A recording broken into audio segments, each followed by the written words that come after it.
Bienvenido, bienvenida a Sin Púlpito ni Maquillaje. Aquí hablamos de fe, vida y misión, sin filtros ni rodeos. Contigo, el Dr. Jules Martínez y Robert Guerrero. Bueno, bienvenidos a la tercera temporada de Sin Púlpito ni Maquillaje. Les habla el Dr. Jules Martínez y se encuentra conmigo mi amigo, mi hermano, mi compañero de milicia, Robert Guerrero. Sí, bienvenido a todos. Qué bueno arrancar con esta tercera temporada y de nuevo reunirme contigo, Jules, para esta dinámica que estamos teniendo. Estoy muy animado con esto, especialmente con lo que será lo que vamos a cubrir esta tercera temporada. Pero estamos de vuelta, amigos, y esperamos que este espacio siga siendo de edificación y de ánimo y de inspiración para todos ustedes. Robert, y en esta temporada queremos también traer algo importante que es historias de líderes, historia de gente y ver cómo esas historias pueden servirnos como en un sentido modelo, en otro sentido de inspiración, Sí. o motivos para uno también proyectarse en esas historias y ver cómo uno también está viviendo, haciendo la tarea ministerial, Claro. pensando el evangelio. Sí, bueno, tú sabes que hemos cubierto temas muy importantes. La audiencia nuestra de la Confraternidad de Avance nos ha dado una retroalimentación riquísima de cómo esto lo ha ayudado a ellos y a su iglesia. Pero quisimos ponerle como carne a esto, ¿verdad? Como vivencia Claro. a estos temas que son valores que nosotros creemos y principios teológicos que promovemos. ¿Cómo se ve eso en la vida de la gente, en la vida de líderes? Sí. Y queremos explorar sus vidas y cómo se entrelaza entre su llamado ministerial, especialmente en el contexto de Norteamérica y el Caribe, ¿no?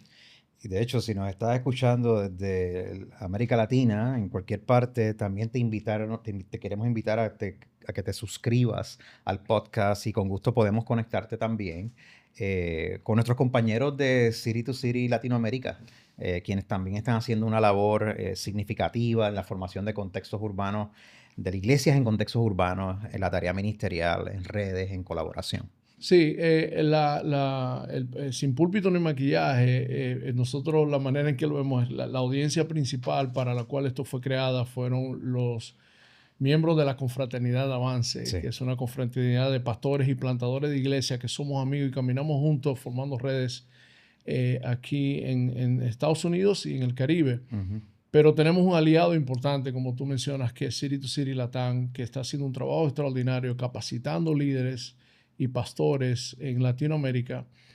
Y tienen, oye, sus entrenamientos son de primera, recursos increíbles, acompañamiento.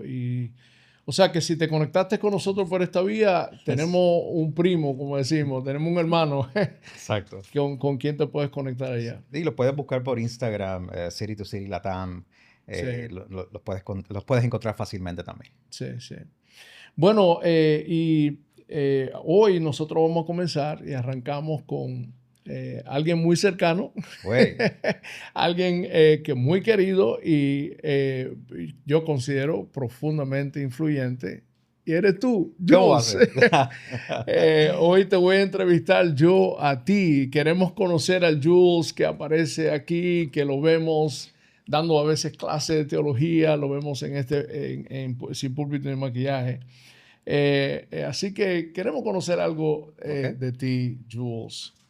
Y primero, dinos, ¿cómo celebraste el fin de año? O sea, estamos saliendo de lo que fue las celebraciones navideñas, Año Nuevo, los Reyes. ¿Cómo te fue? Sí, ¿verdad? Decimos que por lo menos siendo puertorriqueño, que los puertorriqueños tienen una de las navidades, si no la Navidad más larga que hay de celebraciones quizás en el mundo, porque empezamos inmediatamente luego de Acción de Gracias y eso se extiende eso sigue. Enero, con el Día de los Reyes, Epifanía, enero 6, y luego sigue hasta principios de febrero con la Candelaria, que eso viene del Día de la Candelaria. Yes. Eso es parte también de la influencia de la Iglesia Católica, pero también se fusiona con celebrar oficialmente el fin de la Navidad.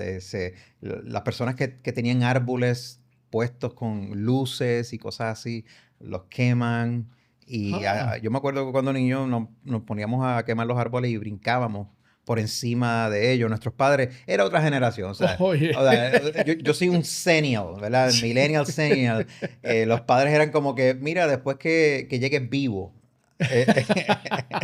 Pues, si no te quemaste, llegaste vivo. Sí, pero nada, básicamente estuvimos en familia, con mi esposa, mis hijos, mamá, abuelos, etcétera. La pasamos entre Miami y Puerto Rico. Okay. Así que fue bueno realmente llegar hasta el Día de Reyes para nosotros, pues es también parte de esa celebración. Enero 6, los chicos toman cajas, las llenan de hierba como símbolo de que los camellos vienen con hambre porque vienen de Medio Oriente sí. Y reciben. Y mis chicos, allá en Dominicana le ponemos su mentica. Sí, no, y tú le puedes añadir su agua, lo que sea, su cosa extra. Y parte del asunto es que, mira, estamos recibiendo regalos por gracia y los regalos, todo buen don, toda dádiva proviene de Dios. Así que, sí, bueno. Tú sabes, familia, amigos, de pachanga. Decimos en Puerto Rico, decimos de pachanga también, de parranda.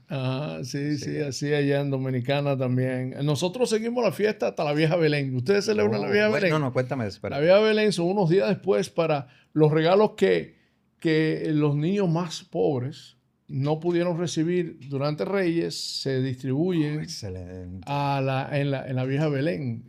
Oye, o sea que la fiesta, yo no sé cuál de los dos es más largo, si pero la de ustedes empieza bien temprano porque empieza en Acción de Gracias. Pero, me gusta Jules, hablaste de tu familia, háblanos de tu familia, tu esposa, tus hijos. Sí, mi esposa, ahora mismo nosotros pues estamos en esa etapa de vida donde tenemos hijos en high school. Ella está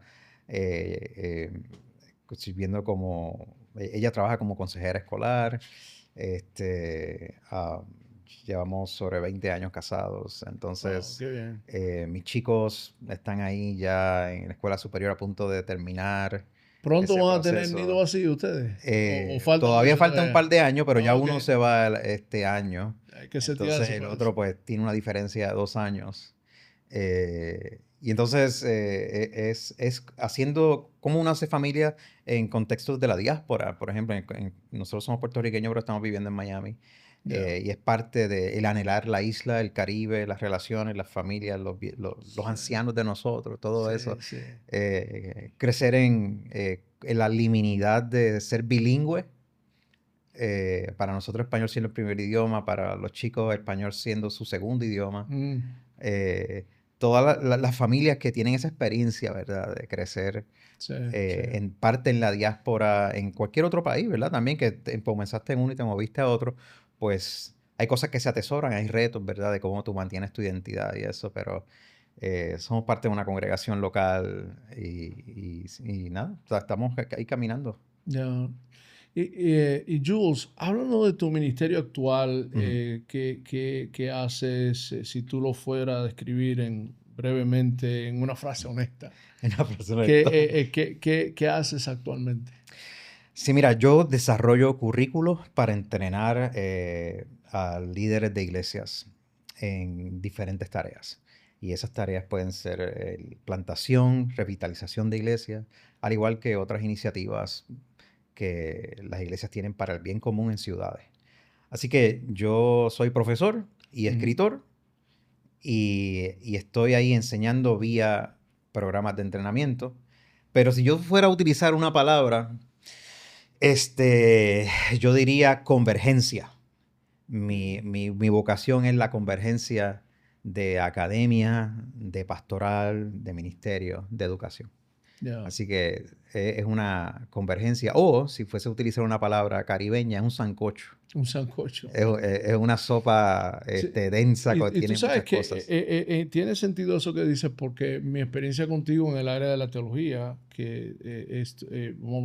quisiera hacerte algunas preguntas sobre eso más adelante, pero creo que eso es lo que hace que tu reflexión teológica se sienta como tan encarnada, ¿no?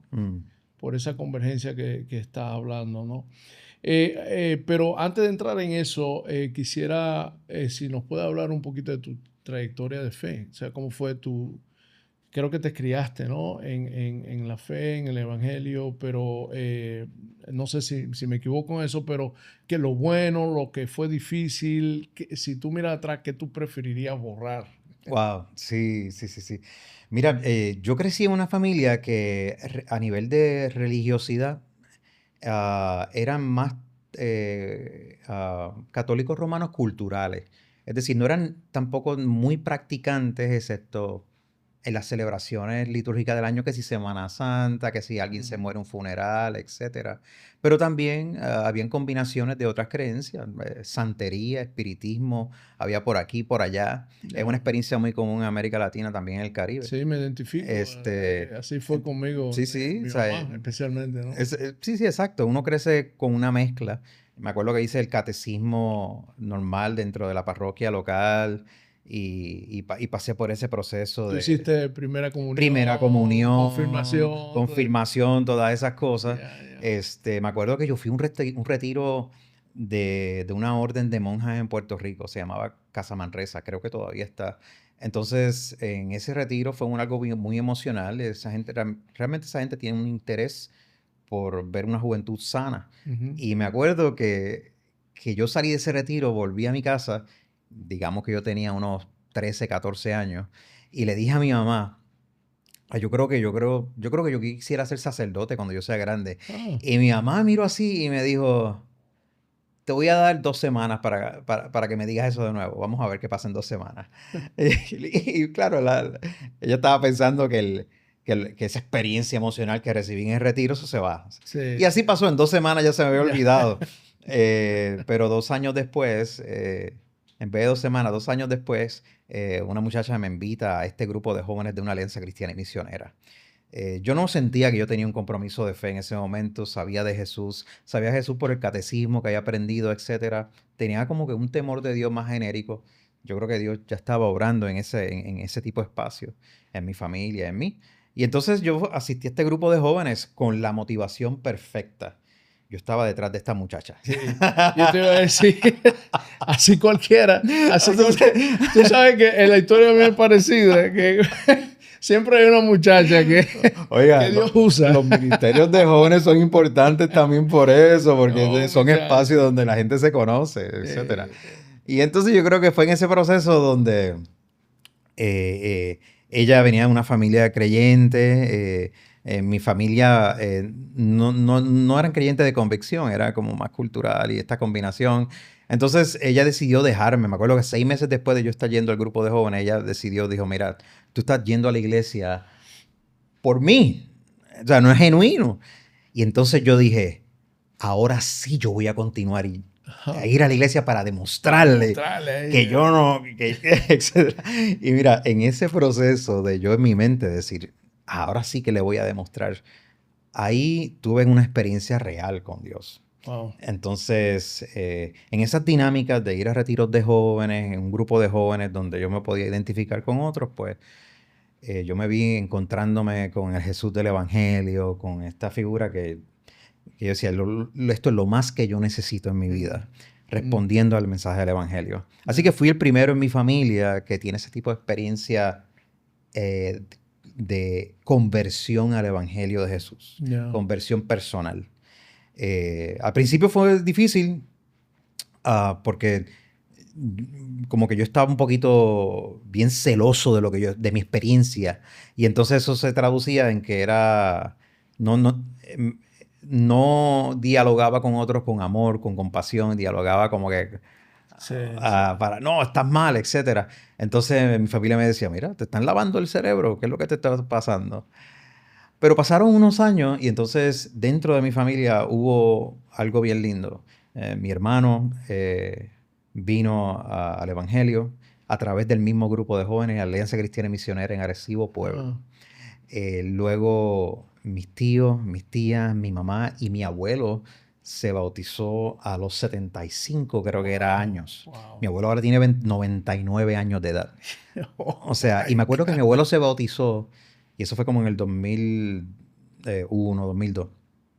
Y él dijo, con lágrimas en los ojos, decía, si yo hubiera sabido esto antes en mi vida. Yo creo que eso es parte de mi historia. Si yo hubiese sabido eso antes, ¿qué yo eliminaría, como me preguntaste? No estoy seguro, pero yo estoy seguro que quizás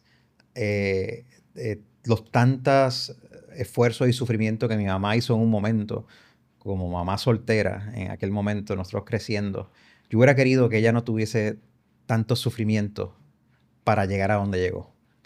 Para llegar a haber conocido el Evangelio de una manera muy real. Así que seguimos en esa trayectoria. Yo creo que es siempre, donde quiera que estoy, siempre me acuerdo de ese pequeño avivamiento que Dios trajo en mi familia. No significa que todo el mundo en mi familia tuvo ese tipo de experiencia, pero hubo una experiencia bien linda al centro de ella. Qué bien. Sabes que hay, de nuevo, muchas veces que te escucho, digo, hay tanto común que comparto con Jules, que entiendo cada día más por qué, o sea, tenemos esa afinidad, ¿no? Fui también el primero en mi familia que viene a la fe, vengo de una tradición católica nominal, pero mi mamá también en ese trayecto de metido con todo tipo de espiritualidades raras. Claro, claro. Y atrás de una muchacha. Atrás de una muchacha. Pero, háblanos un poquito del momento en que el Evangelio de Jesús se hace real en ti, lo puedes ver y cómo te transforma esa realidad. O sea, ¿cómo fue tu momento de entender y de ver el Evangelio, las buenas nuevas de Jesús? Yo estaba entrando a la universidad, estaba a punto de graduarme de la escuela superior, tenía 17, 18 años. Ya llevaba un tiempo asistiendo a este grupo de jóvenes, pero fue un momento donde yo me di cuenta que si Jesús era quien dijo ser, entonces sí hay esperanza para yo no vivir en la oscuridad que yo vivía mental, emocional y para mi familia. Así que entrando a la Universidad de Puerto Rico, yo tuve como que se me abrieron los ojos de la profunda necesidad que yo tenía de que el Dios de la vida me rescatara, me transformara, me dijera, no estás esclavizado a repetir los mismos errores de todos. Los temores más grandes que yo tenía era duplicar tantos errores que se vieron en amigos, en familia mía, etc. De la misma manera y sentirme bien solo. Pero en ese momento de yo ver que Jesús se presenta como el salvador de mi pasado, de mi presente y de mi futuro, fue uno de los momentos más, uno diría, el momento más importante de la vida de uno, pero que cambió mucha manera de lo que estaba haciendo, lo que estaba estudiando en la universidad, cambió mi envolvimiento con conocer la comunión de diferentes denominaciones e iglesias, mi interés de conocer la escritura, la palabra de Dios. En un contexto universitario donde es un contexto secular, donde quizás alguna gente diga, no, ese contexto lo que va a hacer es apagar tu fe. Para mí lo que hizo fue que la encendió. Porque en el contexto de pluralidad de visiones, yo comencé a ver a Jesús de forma más clara, interesantemente. Porque por contraste yo decía, espérate, pero es que Jesús no es esto, no es lo otro, pero sí es esto. Mi conversión vino acompañada de un profundo interés de conocer la palabra de Dios y de lidiar con preguntas fuentes. ¿Por qué estamos aquí? ¿Por qué como cambio? ¿Qué pasa cuando esto se acaba? ¿Hay alguna esperanza para esta vida? Sí. Sí, lindo eso. Y me llama la atención eso porque mi trayectoria también fue eso. Mi fe yo la viví en diálogo y en confrontación con otras creencias y otras fees. Y eso ayudó a uno, a mí me ayudó a ver, oye, esto de Jesús es real, ¿verdad? Y indagar más en las escrituras y uno dice, bueno, es que la fe cristiana le da respuesta a las preguntas más fundamentales de la vida, que tiene sentido la respuesta que da la fe cristiana, ¿no? Y toda la verdad de Jesús y y cómo, wow, la transformación que eso produce ayuda a afianzar a uno. Personas, Jules, personas y momentos, ¿no? que te ayudaron a ti, momentos que fueron decisivos o personas decisivas en tu llamado ministerial. Cuéntanos Sí, de eso. ¿Quién influyó en ti? Porque estás sí, dedicado a esto con tiempo completo, ¿no? sí, sí. Y no es algo que yo hubiese previsto cuando yo estaba en la universidad.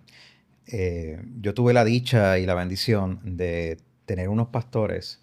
Eran dos. Era el pastor titular de la iglesia, eh, el pastor López. Eh, Él es una persona muy sabia, pero su esposa, que de facto era la pastora también de la iglesia, en una alianza cristiana y misionera, Carmen María López. Ella decidió, como yo como joven, discipularme directamente. Estamos hablando de una señora en ese momento que estaba en sus 70 años. Oh. Se convirtió como una madre Se convirtió como una madre espiritual. espiritual. Yeah. Y entonces ella lo que hacía era que me invitaba una vez a la semana o una vez cada 2 semanas, dependiendo de cómo yo estuviese, si estaba en la universidad o no, a sentarme en el balcón de su casa a hablar de mi vida, de cómo yo estoy, de cómo está mi relación con Dios, qué falta, qué estoy luchando, etc. Y me escuchaba.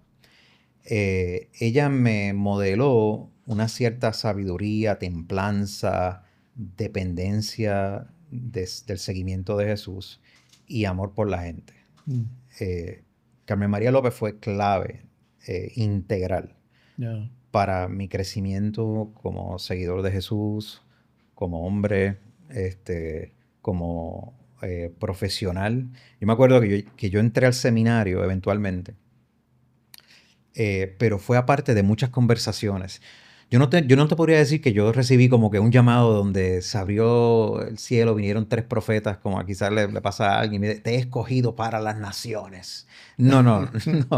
Yo lo que me acuerdo fue que yo comencé a dar unos estudios en la Universidad de Puerto Rico, en la confraternidad, se llamaba Confraternidad de Avivamiento, un grupo cristiano grande, en un campus de 20 y pico de mil personas. Y me empezaron a invitar a enseñar la Biblia, enseñar acerca de otras religiones, en contraste con el mensaje de Jesús, etc. Y yo lo hacía con mucho cuidado. Pero me acuerdo que, además de Carmen María, Carlos Hernández era uno de los ancianos y predicadores de la iglesia. Y Carlos Hernández me tomó bajo como su brazo también. Y me decía, veo mucho potencial en ti, vamos a trabajarlo, porque tú necesitas afinar tu estudio, necesitas afinar tus capacidades, porque esto no sale de la nada. Y entre ellos dos fueron los primeros que me dijeron, quizás tú deberías considerar un llamado pastoral, la vocación pastoral. Okay. Creo que tienes las sensibilidades y creo que las experiencias que te hemos escuchado por primera vez predicando aquí y allá, con todos mis errores, porque yo soy un neófito, o sea, yo estoy empezando. Me decía, creo que debes comenzar a orar para discernir si este es un llamado para ti. En ese momento yo como que, ok, pues quizá, no sé. Yeah. El estar con ellos dos determinó la manera en que yo llegué a una convicción de que yo debería seguir estudios graduados en teología cristiana, etcétera, para llegar al ministerio que podía ser tanto de enseñanza como pastoral. Yeah. Yo no sabía en ese momento cuál iba a ser, pero estas dos personas, ambas hoy están con el Señor, ambas partieron. Carmen María por entrada de la edad y complicaciones con relación a su salud. Y Carlos Hernández se nos fue muy joven. Carlos Hernández sencillamente era 7 años mayor que yo. Oh, wow. En su mediado, llegando a sus tempranos 50 por un cáncer. Ambos modelaron hasta lo último de su vida lo que era amar a Dios sobre todas las cosas. Sí. Y eso determinó gran parte de por qué yo entré al ministerio viéndolos a ellos. No eran perfectos, ya tenían muchas debilidades, pero ellos no intentaban cubrir sus debilidades. Ese es el asunto, no había pantalla. Sí, es auténtico. No, era bien auténtico. No era ese pantallaje de espiritualidad que a veces lo que hace es desmotivar a la gente, ¿no? Claro. Y mira, y si nos escucha esto que Jules nos acaba de compartir, y eres un líder de madurez o pastor o pastora, el invertir tu tiempo en una persona más joven, tomarlo bajo tu sala, que vean tu vida, que te acompañen y que tú seas un mentor o una mentora de ellos, ¿no? Uno nunca sabe qué rumbo eso va a tomar en la vida de una persona, un joven inquieto que despertaron eso en ti y mira todo el impacto que tú estás teniendo en la vida de tantas personas a través de tu llamado, ¿no? Así que los animo como pastores y pastoras a que dentro de sus obligaciones y ocupaciones, tengan a esos jóvenes que ustedes anden con ellos, lo inviten a su casa, tomen café con ustedes, impártanle vida, háblenle y que muéstrenle su vida, ¿no? De una manera transparente, no tiene que estar escondiendo nada, sino que ellos vean el cristianismo de una manera real. Bueno, y ese llamado pastoral también está acompañado, Jules, de tu experiencia en plantación de iglesia o como plantador. Háblanos de ese, tu experiencia, ¿verdad? Que fue lindo, que fue duro, tal vez hasta desilusiones que tal vez tú viviste porque en nuestra audiencia hay muchos plantadores de iglesias, sí, ¿no? Sí. Sí, yo comencé en una alianza cristiana misionera, como mencioné, y inicialmente me ordené dentro de la denominación.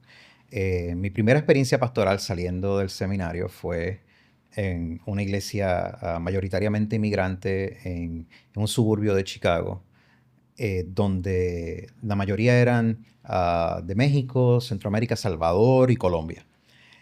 Para mí era una experiencia transcultural, porque como puertorriqueño, la gente piensa que uno hablamos español, pero somos diferentes culturas. Pero culturas diferentes. Incluso nuestro español expresa algo de nuestra cultura que es diferente, nos diferencia de uno de otro, ¿no? Exactamente. Entonces, esa experiencia de ser pastor de joven, pastor asistente, luego pastor interino de esta iglesia que tenía unos 20 años de edad, etcétera, fue mi primer taller de aprender con hermanos y hermanas que fueron muy pacientes conmigo, pero que también hermanos y hermanas que estaban trabajando en una situación que quizás podemos hablar más de esto, de inmigración, de deslocalización, de temor, de familias que llegaron por primera generación a Estados Unidos. No.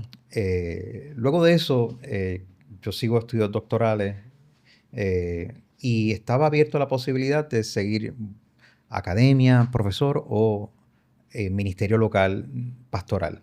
Llegamos a Puerto Rico, volvimos a Puerto Rico después, ya para el 2012, y entonces ahí yo comencé a enseñar y comencé a ser predicador como casi itinerante, apoyando a predicadores locales, iglesias locales de la Alianza Cristiana y Misionera. Y es ahí donde en ese proceso, en vez de yo seguir enseñando en la academia a tiempo completo, a un pastor, hermano, buen amigo del corazón, Ronnie García. Ronnie García. Tremendo. Mexicano tejano. Sí, linda persona. Viene a Puerto Rico, él ya estaba en Puerto Rico, comenzando una iglesia en las áreas de San Juan, en su casa. Inicialmente era un intento de formar una comunidad que sirviera para entrenar a misioneros latinos y otros que están en Estados Unidos, que piensan irse para América Latina, que Puerto Rico fuese un punto medio que los ayudara a entrenarse para que de ahí se fuera. Y se forma este grupo y entonces Ronnie García se me acerca en el seminario como profesor y me dice, hey, ¿qué tal si almorzamos? Yo quiero enviar a uno de mis gentes. Hay un grupo pequeño que está comenzando a reunirse como iglesia y quisiera enviarlo a entrenar a tu seminario, no mi seminario, sino donde yo estaba enseñando. Y ahí comenzó una relación. Él me invita una vez a predicar y luego de esa invitación, casualmente la situación del seminario no era sostenible. Y él me dice, antes de que tú consideres irte para otro lado, yo quiero que consideres que seas coplantador conmigo. Es una comunidad saludable hasta ahora. No tenemos todos los planes del mundo, pero sí tenemos una pasión por alcanzar a la ciudad, particularmente a profesionales que no están siendo alcanzados, jóvenes universitarios, que tienen unas ciertas preguntas que no necesariamente encuentran contestadas en otros lugares, o gente que ya vienen de malas experiencias de lo que significa la cristiandad, la fe cristiana, las iglesias evangélicas o pentecostales. Estoy tratando de alcanzar a esa gente. No somos pretenciosos, ¿qué tú crees? Y yo no sé qué voy a hacer. No sé. Pero hubo un momento donde él me dijo, yo quiero que tú te visualices el próximo año. Y estábamos cenando, me acuerdo, y me dice, y quizás este puede ser el plan de Dios para la próxima etapa de tu vida. Y en ese momento, cuando él dijo eso, yo sentí algo como que no lo puedo explicar bien. Fue como algo bien a nivel subjetivo de que yo creo que Dios me está dirigiendo a hacer un equipo, a formar parte del equipo con Ronnie.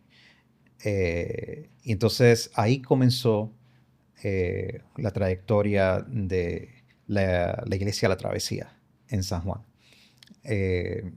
Nos unimos, había un grupito de 10 o 15 personas que se estaban reuniendo. Yo comencé como pastor de enseñanza y comenzamos sencillamente a tener muchas reuniones con gente, invitando a gente a tomar café, almuerzo, cena. Yo creo que aumenté de peso por todas esas cosas, pero estábamos comenzando con una convicción de que el evangelio en ciudades tiene la capacidad de contribuir al bien común de una manera extraordinaria. Y ese bien común incluye la afirmación de la dignidad humana, la afirmación de los elementos de la cultura, de las artes, de la sociedad que deben ser exaltados y a la misma vez un llamado a reformar aquellos elementos que deberían ser cambiados. Ahí comenzamos una tarea de plantación de iglesias juntos, que eventualmente se convirtió en un centro de entrenamiento. Entrenamos varias personas, un equipo grande de gente que eventualmente en sí ellos fueron a iniciar o revitalizar otras iglesias. Cuando conocí a Ronnie, que me llamó mucho la atención, de hecho hice un viaje para venir a visitarlo. Ya tú no estabas aquí. Sí. Pero me llamó mucho la atención la cantidad de líderes, la visión que él tenía de reproducir y de multiplicar la iglesia, una iglesia con una visión hacia la ciudad, que por cierto es uno de los temas que queremos tratar aquí, dedicar un tema de la iglesia en la ciudad. Y qué bueno, qué linda, qué bueno saber que Dios te guió a través de esa experiencia. Especialmente me encanta a mí la plantación de iglesias. Y como plantador en ese equipo, si hay consejos que tú pudieras darles a plantadores, líderes jóvenes que están pensando en plantar iglesias, de tu experiencia con eso, ¿qué tú les dirías? Sí, hay varias cosas que uno aprende, ya sea porque uno se preparó para eso o uno aprende después que las cosas suceden, ¿verdad?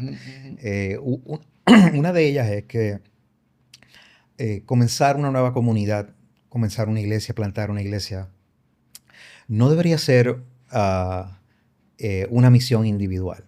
Debe ser la expresión de la convicción de un grupo de gente que quiere comunicar el evangelio. Esto no es asunto de llanero solitario. Esto no es llanero solitario. A menos que tú vayas a una cultura que sea desprovista del evangelio completamente y tú seas el único, ¿no? Claro, hay que ese no es el caso. Claro, pero este no es el caso en el Caribe o inclusive en América Latina. En general, el trabajo en equipo, en colaboración, con mutua responsabilidad, mutuo amor, mutuo respeto, y un mutuo cultivar las mejores características del otro en favor del servicio de la gente.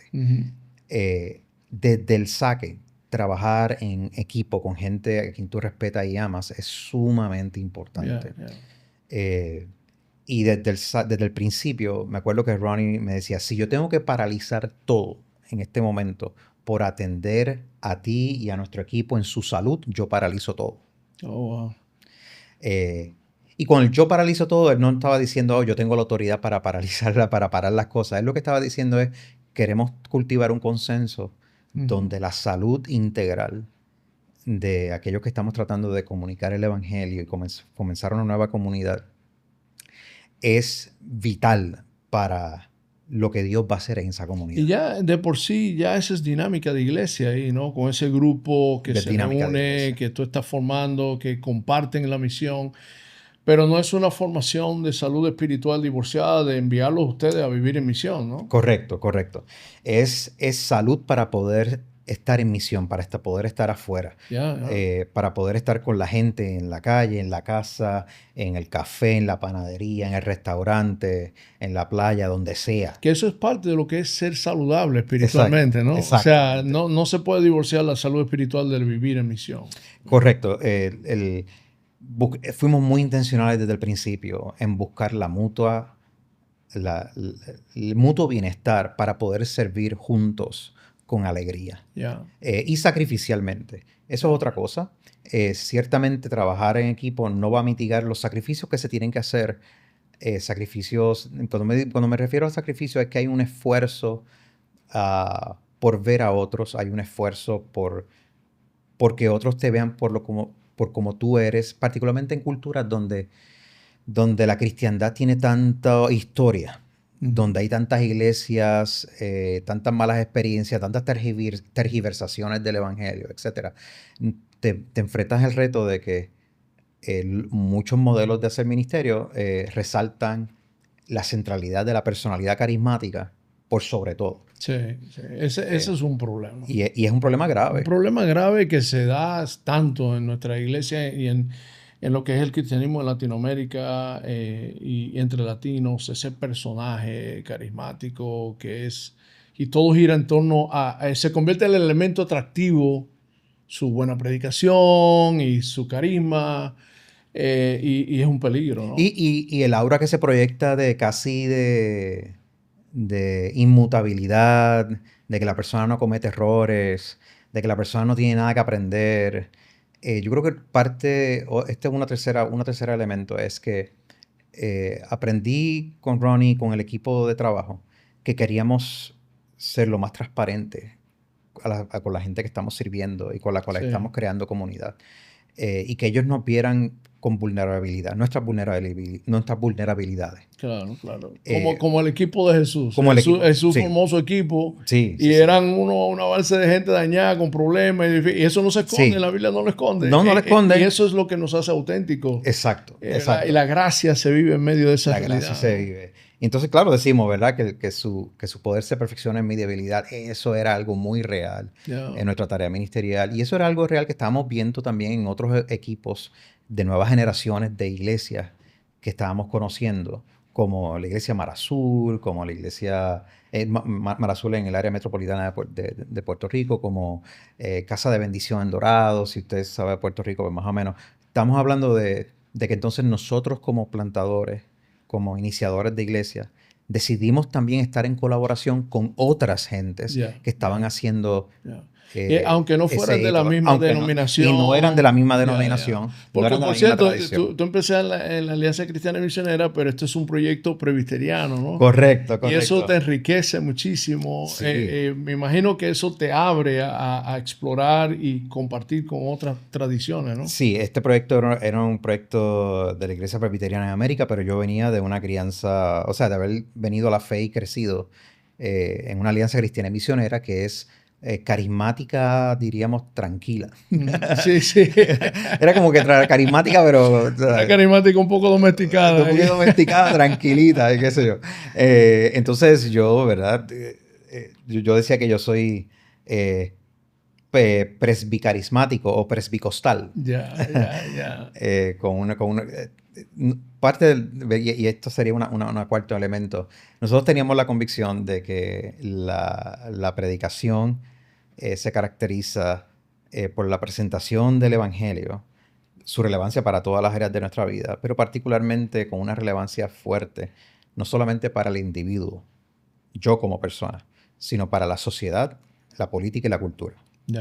Entonces, queríamos ser honestos y de tener esta esperanza de que el evangelio de Jesús tiene algo que decir a todas las esferas de la vida, no solamente a lo más íntimo de mi ser, en lo más profundo de mi corazón, de cómo yo me siento. No. Eso tiene su lugar, claro que sí. Pero no queríamos reducir el evangelio a eso. Sí. Y ahí de nuevo nos unimos con otras personas de otras tradiciones que estaban en la misma onda de redescubrir cómo el evangelio es vital, vida vital para todas las esferas de la vida. Sí, porque somos seres sociales. Correcto. Que tenemos, nuestras relaciones tienen que ver con la cultura, tienen que ver con la sociedad, tienen que ver con la política, somos gentes, y desde esa vivencia de fe, eso tiene sus ramificaciones en todos los aspectos de la vida, ¿no? Claro. Y como comunidad de fe en todos los aspectos de la vida.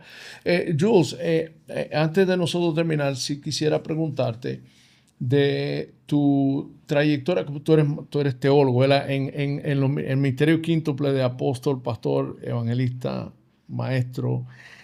Obviamente lo de maestro es fuerte en ti.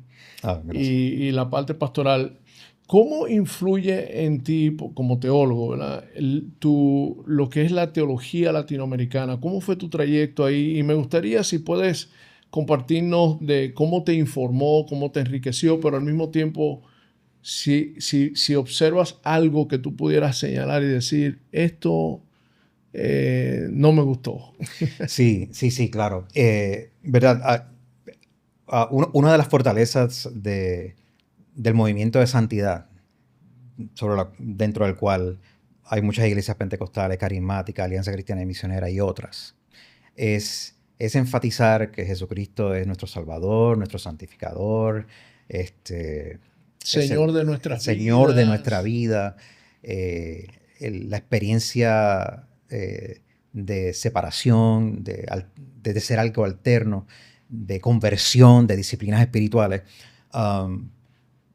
Pero cuando yo estaba creciendo en el seminario y sirviendo a diferentes comunidades en Chicago y Puerto Rico, me di cuenta que yo tenía un déficit, y el déficit severo era que no sabía cómo ir más allá de eso para las implicaciones sociales, culturales y políticas del evangelio.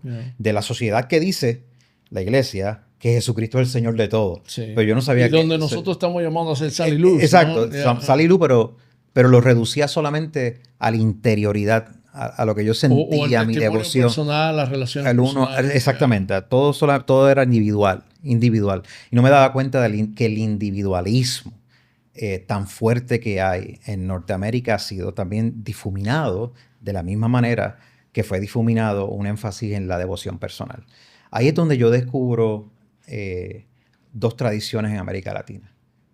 Una tradición era la tradición de la teología de liberación, donde se enfatiza en su primera generación particularmente, dentro de la tradición católica, y también hay presbiterianos y otras denominaciones históricas, cómo cada doctrina cristiana debería tener una aplicación liberadora para reafirmar la transformación humana a todas las esferas, pero particularmente colectivamente, ante la injusticia, la corrupción y la muerte y el empobrecimiento, todas estas cosas.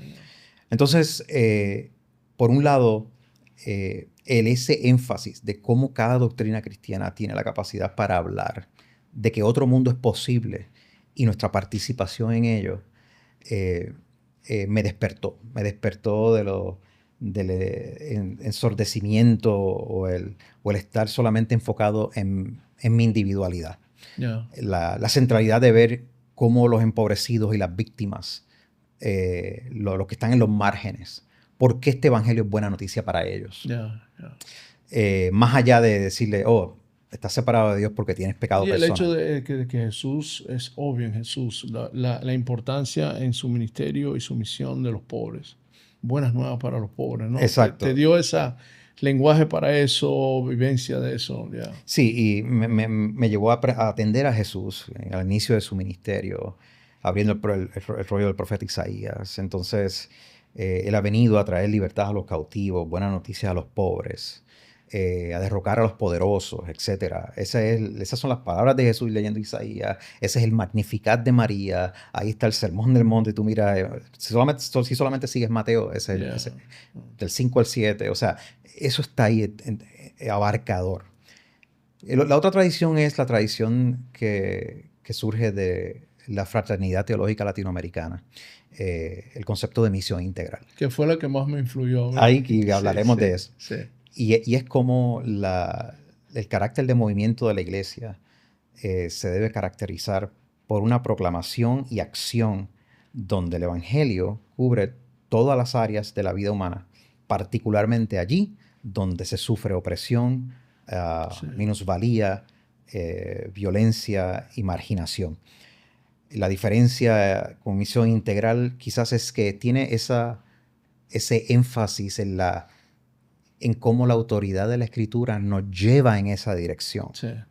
Y cómo el tener una experiencia de conversión de la fe necesariamente nos tiene que llevar en esa dirección. Sí. Que no es solamente imitar el modelo de Jesús de liberación, sino de la experiencia de conversión y de transformación interna, ¿no? Sí, que eso es lo que nos pone en contacto a nosotros con nuestra propia quebrantamiento y que bregamos con la opresión y el quebrantamiento desde siendo personas quebrantadas, que es como un pecador diciéndole a otro dónde conseguir pan, ¿verdad? En el sentido de cómo enfrentamos las injusticias. Correcto. A mí la misión integral me ayudó, o sea, a afirmar mucho más mi relación con Dios y con Cristo y mi dependencia de Él y como mi Salvador y el impulso misional de encarnarme en la realidad del dolor de nuestras comunidades latinas que sufren tanto, ¿no?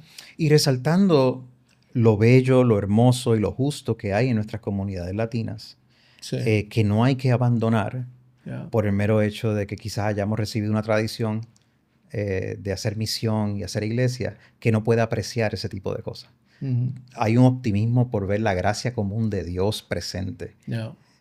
Por eso entonces nuestra identidad latinoamericana, nuestra identidad particulares, culturales en los diferentes países, con los diferentes, no solamente español, pero las personas indígenas con diferentes lenguajes, etcétera, son tanto afirmadas y transformadas. Se celebra eso. Se celebra la acción de Dios que antecede todo nuestro esfuerzo. Ya Dios estaba actuando. Nosotros no movemos a Dios, no estamos iniciando la misión de Dios. Nosotros estamos entrando en lo que Dios ya está haciendo para reconciliar todas las cosas en Cristo Jesús, como decía el apóstol. A pesar de que esa cultura sabemos que está afectada por la caída, el pecado, también la señal de la belleza de Dios está en esa cultura y lo descubro interactuando con ella, ¿no? Exacto. O sea, nosotros entramos con un optimismo de ver ya la obra de Dios en todas las acciones humanas, en toda la creatividad, la imaginación y la cultura humana, y también ver dónde es que Dios está trayendo luz.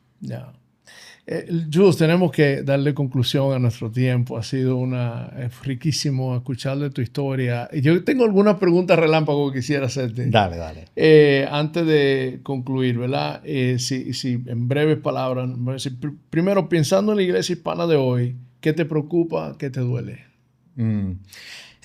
Me preocupa y me duele que pensemos que hay diferentes gobiernos en diferentes países que están apelando a la iglesia, buscando su voto y su apoyo, utilizando un lenguaje cristiano conservador, pero que realmente están manipulando a la iglesia. Eso me preocupa. Me identifico. Líderes jóvenes que se sienten llamados a plantar, un consejo para ellos. Sí, únete con gente que tienen tus mismas pasiones y examina cómo ellos te perciben a ti en tu crecimiento, en tu madurez y en tus intereses. Eso es parte de discernir la confirmación de Dios para tu vida en esa dirección. Jules, ¿cuál es tu pasatiempo favorito? Mira, me gusta ver series de televisión. Sí. Me gusta. Últimamente ha sido más series.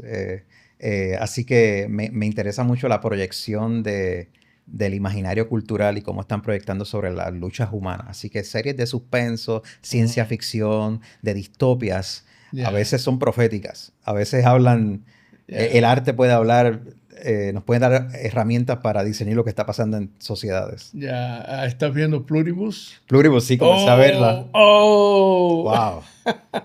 Wow. Te pone a pensar, ¿eh? Te pone a pensar. Qué bien. Bueno, gracias, Yu, por compartir tu historia con tanta gracia, honestidad y gracias por recordarnos que detrás de toda visión hay una jornada, ¿verdad? Hay toda una historia y que Dios sigue formando a sus siervos en el camino, ¿verdad? Y no necesariamente en la tarima. Sí.